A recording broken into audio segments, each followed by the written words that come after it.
Russian president Putin ഇന്ത്യയിൽ എത്തിയതിനു ശേഷം അന്ന് രാത്രി പ്രധാനമന്ത്രി നരേന്ദ്രമോദി നൽകിയ അത്താഴ വിരുന്നിൽ ഇരു നേതാക്കളും സ്വകാര്യ സംഭാഷണത്തിൽ ഏർപ്പെട്ടിരുന്നു. 3 മണിക്കൂറോളമാണ് അവർ സംഭാഷണത്തിൽ ഏർപ്പെട്ടത്. ഇത് വലിയ വാർത്തയായി പുറത്തു വന്നിരുന്നു. എന്താണ് ആ സംഭാഷണം എന്നുള്ള കാര്യം ആർക്കും വ്യക്തതയില്ല. റഷ്യൻ ഉദ്യോഗസ്ഥന്മാർ പറഞ്ഞതാകട്ടെ, പുടിൻ അങ്ങനെയൊന്നും സ്വകാര്യ സംഭാഷണങ്ങൾ പുറത്തു പറയാറില്ല.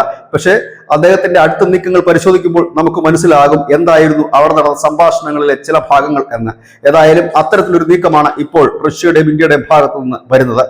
റഷ്യയുടെ പക്കൽ നിന്നും ഇന്ത്യ എണ്ണ വാങ്ങുന്നത് നിർത്തണമെന്നായിരുന്നു ട്രംപിന്റെ ഇക്കാലം അത്രയുമുള്ള ആക്രോശങ്ങൾ.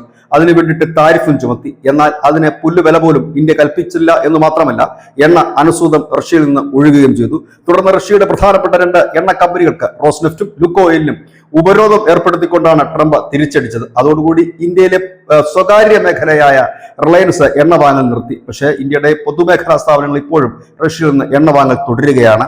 ഇതിനിടയിലാണ് ഇന്ത്യ സർഗുഡ്നെഫ്റ്റ്, അതുപോലെ തന്നെ ഗാസ്പ്രോ തുടങ്ങിയ കമ്പനികൾ, ഈ കമ്പനികൾക്ക് ഉപരോധമില്ല. ഈ കമ്പനികളിൽ നിന്നും കൂടുതൽ ഓർഡറുകൾ ഇന്ത്യ നൽകി.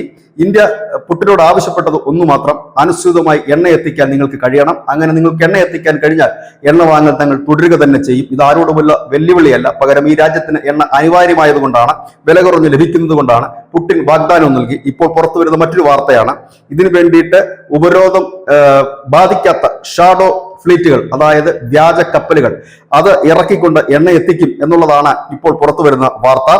യൂറോപ്യൻ തിങ്ക് ടാങ്കായ centre for research on energy and clean air എന്ന സംഘടന പുറത്തുവിട്ട റിപ്പോർട്ട് പ്രകാരം ഈ 2025 ജനുവരി മുതൽ സെപ്റ്റംബർ വരെ ഇത്തരത്തിലുള്ള ഷാഡോ ഷിപ്പ്, അതായത് വ്യാജ പതാകകൾ വഹിച്ചുകൊണ്ടുള്ള വ്യാജ കപ്പലുകൾ, എണ്ണ ടാങ്കറുകൾ 30ഓളം കപ്പലുകൾ ഇന്ത്യയിലേക്ക് എത്തിയിരുന്നുവെന്നും 5.4 ദശലക്ഷം ടൺ റഷ്യൻ എണ്ണ അത്തരത്തിൽ ഇന്ത്യ ഇറക്കുമതി ചെയ്തിരുന്നു എന്നുമാണ്. അതായത് ഷാഡോ ഫ്ലീറ്റുകൾ ഇന്ത്യയിലേക്ക് എണ്ണയുമായി വരുന്ന ഇതാദ്യമല്ല എന്നാണ് ഈ തിങ്ക് ടാങ്ക് ഗ്രൂപ്പ് പറയുന്നത്. ഏതായാലും എണ്ണ അനുസൃതം വരുമെന്നുള്ള കാര്യം ഉറപ്പായി. കപ്പലുകൾക്കോ മറ്റോ ഉപരോധം ഏർപ്പെടുത്തിയാലും പേടിക്കേണ്ടതില്ല. വ്യാജന എത്തിച്ചാണെങ്കിലും ഇന്ത്യയിൽ എണ്ണ സുലഭമായി ഒഴുക്കുമെന്ന് പുടിന്റെ ആ ഒരു ഉറപ്പ്, ഒപ്പം തന്നെ ഇന്ത്യ അനുസൃതം എണ്ണ വാങ്ങിക്കാൻ എടുക്കുന്ന തീരുമാനം.